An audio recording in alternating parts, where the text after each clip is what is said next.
What up, my friends? Day 204, no excuses 2024. These horseflies are crazy.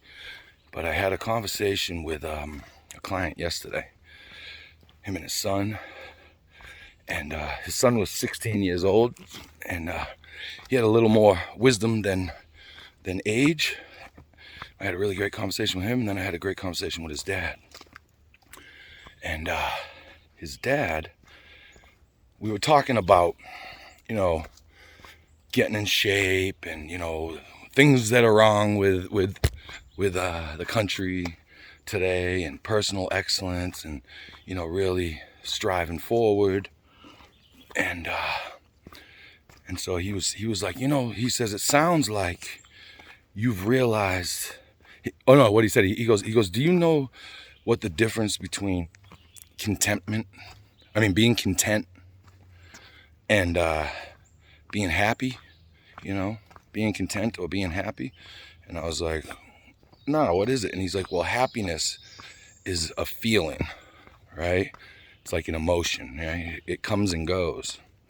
Contentment is when it doesn't matter, happy times, sad times, good times, bad times, you're content within yourself, and you're able to navigate through those things. And truly, that's the really happy person, right? It's not the emotion of happiness. It's being content within yourself, So, sometimes, you have low times, sometimes you got high times, right? Sometimes you're happy, sometimes you're sad. But if you're content, you're not going to let the emotion overrun everything else that's in your life, right? You know that this comes and goes. It's just a part of life. And it's a way, see, I don't even want to say a happier way of life, right? I mean, it's hard to explain. It's hard for me to voice it. He had a lot of wisdom, this gentleman. And he said I did too. We were both talking about victimhood. He was an African-American gentleman, black guy, right? And he grew up kind of hard. He's from Texas. He grew up in the late 60s, early 70s and 80s, and he's seen some messed up stuff, and he's seen some really beautiful stuff, and he said back in the day when he was a liberal,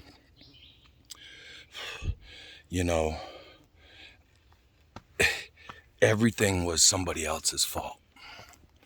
Right? And that's what I talk about, like striving for personal excellence. I don't mean that you have to be the best at anything, anywhere, and nobody can do it like you and this and that. I mean, maybe there is one or two things that is like that, right? But you're striving for your personal excellence, right? You reach your limitations, and then you realize you have new limitations because those limitations no longer apply because you've surpassed them, right? And that's what he was saying. And I felt exactly what he was saying. He's like, you see a lot of, if the left or liberals, whatever you want to call it, right?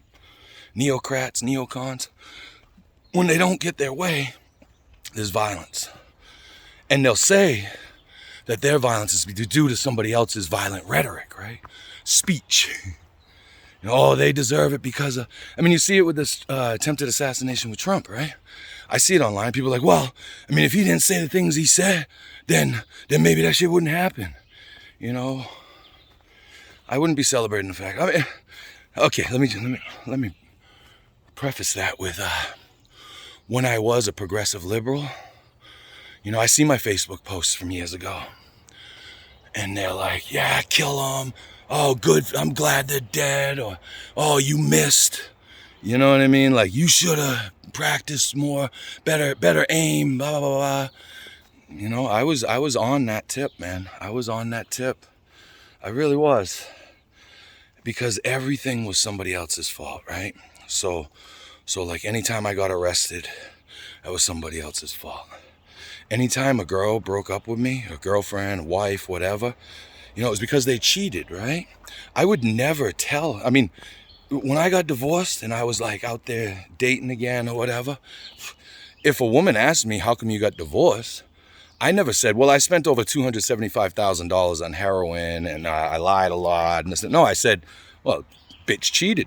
You know what I mean? She fucking cheated. I'm not going to stick with a cheater because I know that most women have been cheated on and they know that feeling, right?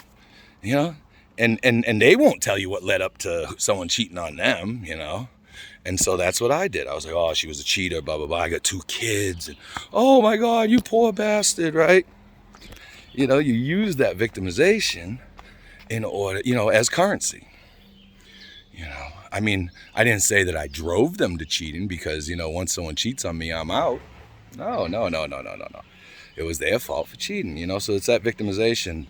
So I had the realization out here, you know, that a lot of things were my fault. And once I discovered that things were my fault and that they were in my control, like I don't have control over someone else's behaviors and what they're going to do, but I have control over how the situations I put myself in and the way that I act or overreact to any kind of situation, you know.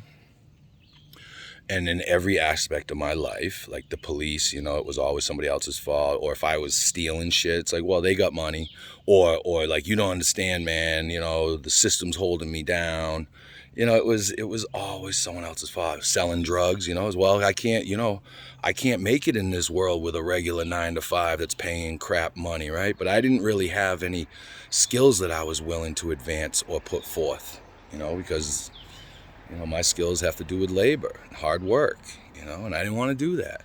But I was a victim, right? I was a victim. Oh, well, how else am I supposed to pay rent? This and that, yada, yada, yada.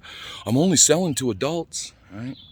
When I rob people, well, they got money. They'll be fine, yada, yada, yada. Whatever it was. You know, there's always a justification for it. And now I don't justify the stuff. So, you know, when I apologized to this woman down here, you know, I was willing to apologize to her a long time ago, right? But I don't think I would have been able to apologize by taking full responsibility. I would have said, I'm sorry, but you know, your dogs came at me. I'm sorry, but that guy called me this, so I said the things that I did. Do you understand what I'm saying? Because then I'm taking the responsibility off of me. I'm protecting my ego, my psyche, by saying, well, you know, I'm sorry, but if you didn't do A, B, and C, I would have never did. You know what I'm saying? So that, like, doing it that day, I felt something from it, right? I was like, whoa, I never apologized like that before. And the more, you know, the further I get away from it now and I'm down here contemplating and walking during the day, I think about that, you know, I think about that. I think about, you know, how I used and I'm not saying this to disparage my ex-wife, you know what I mean? No. But look, that's not what I'm saying at all, right? But that was, you know what I'm saying? It's like any of these war things, right? It's like, well, they invaded, and it's like, yeah, but you did this, and this until that happened. You understand what I'm saying? So it's like, well, yeah, she cheated on me. Well, yeah, but you were doing heroin, you know? You weren't taking care of your responsibilities. You were slacking. You weren't emotionally available for the whole marriage or relationship anyway. You know what I'm saying? So it's like, so now that I take responsibility for it, sure, you know, I didn't have any control over, or maybe I did, you know, maybe if I would have changed my behavior and my attitude and my victimization, my self-victimization beforehand, maybe it would have turned out different. Maybe I would have been in a different relationship. Who knows, right? But I'm here where I'm at now. And I'm really realizing that, you know, when I was a progressive liberal, everything was somebody else's fault. And violence was always on the table. It was always on the table. You know, someone said something I didn't like, I punch them in the face, you know, whatever it was, you know. I always had a reason for my criminality, my brutality, my abusive nature, you know, always. If I lost a job, it was the manager's fault. Anyway, day 204, man, I'll talk to you when I talk to you. Peace.